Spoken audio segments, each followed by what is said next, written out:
Hi, I'm Wendy, and today I'm going to talk to you about a particular strategy you can use to expand your professional network.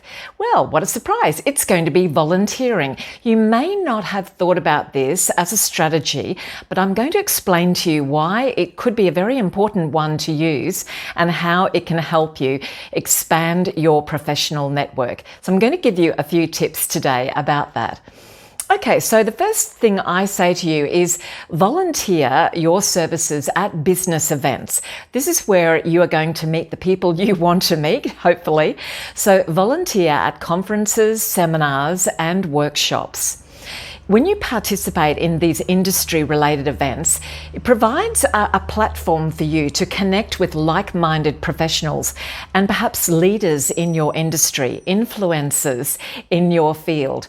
You can get yourself at the very heart of that industry by being there and volunteering your services. This could be to help out at registrations, to act as a host or hostess. It could be to provide technical support even. There could be often these conferences need lots of helpers. So you only have to stick up your hand and ask someone how you can help out and get yourself basically a free ticket into this event where you will be able to make some pretty valuable connections with the people who are there. Now, a second one you can do, I wouldn't advise that you do this too often because it is, after all, it is a paid professional job, but you could volunteer occasionally to be an MC, a speaker, or a panel moderator. Once again, it's an opportunity to get in there, to mix with the people and connect with people who are in your industry.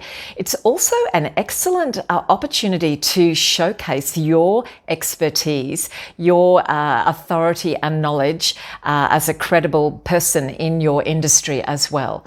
So not only does this boost your credibility and your authority, it places you in a prime position where people will naturally want to approach you after the event. If you've been up there with the panel of guest speakers and you're moderating or you're emceeing, you're in front of the audience as much as the guest speakers are. People will take note and they might want to come and have a chat to you afterwards. So this is another great way that you can boost your professional networking circle.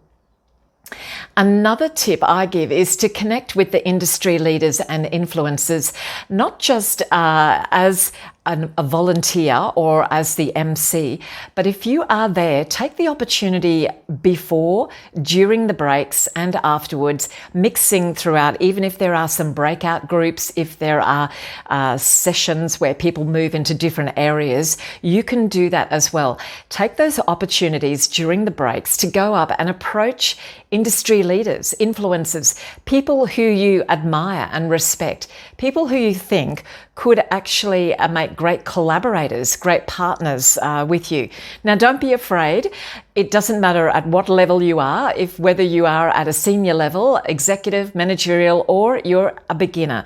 Please don't be afraid to go up and introduce yourself and approach those people. Who knows where it might lead? Hopefully, it'll lead to some fantastic opportunities for you and to expand your professional network.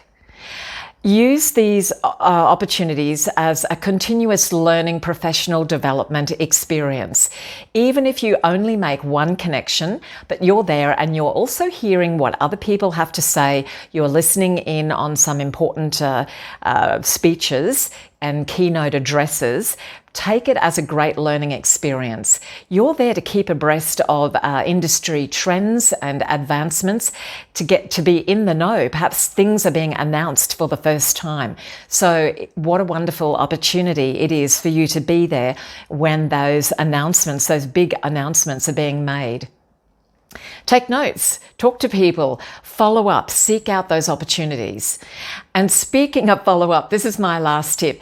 It's no use going there and doing all that legwork, and you are volunteering some of your precious time and energy and perhaps expertise if you're not going to make the connections and follow up on those important connections afterwards. So building connections is not just a one-off thing. Okay, I've done that, great, tick that box, what's next? No, you've done that. Follow them up, call, email. Don't be crazy about it though, but make appropriate contacts afterwards to remind people of the conversations that you've had and to perhaps discuss some possibilities of working together, collaborating, perhaps exchanging resources or even valuable contacts. So, there's a lot to be said for taking the opportunity as a volunteer to expand your professional network. So the next time you're thinking, how can I meet more people? How can I expand my network? Why not think of volunteering as a strategy? Good luck.